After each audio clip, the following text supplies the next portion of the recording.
you stop working, you stop earning. Hello, hello, IAPers at your service. Kamusta na kayo, kapatid, kaibigan, kapamilya? If you stop working, you stop earning. Grabe, di ba? Very powerful. Sumagi na ba sa isip mo?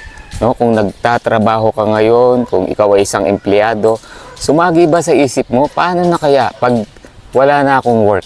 Di ba? Yung kita mo, wala na rin. O kaya naman, may negosyo ka, may maliit kang pinagkakakitaan, nahinto, tumigil. Paano na? Tutigil din yung income. O eto ang malaking tanong.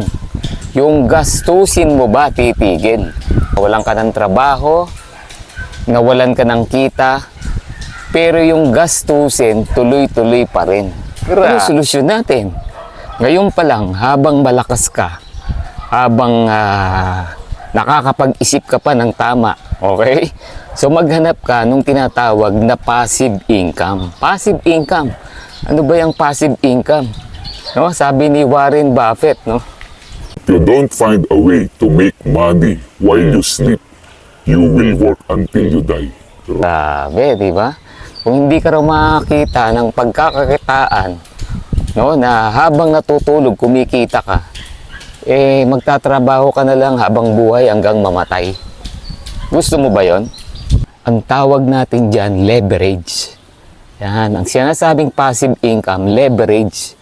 Dapat leverage your time, leverage your effort. Kung meron kang 24 hours a day, i-multiply mo yan through others. Coach, paano? Ano? Saan? Ano gagawin ko para magkaroon niyang tinatawag na yan na passive income? Actually, maraming ways. Hanapin mo lang, i-research mo lang. Pero kung nagmamadali ka, you can direct message me. Meron akong ituturo sa'yo. Okay? Sinasabi ko lang, tandaan nyo, hindi habang buhay kaya mong magtrabaho. Hindi habang buhay malakas ka. Hindi habang buhay kumikita ka. Okay?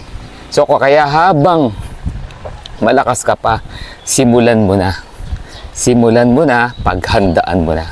Alright? So IAPers at your service. God bless everyone. Bye-bye.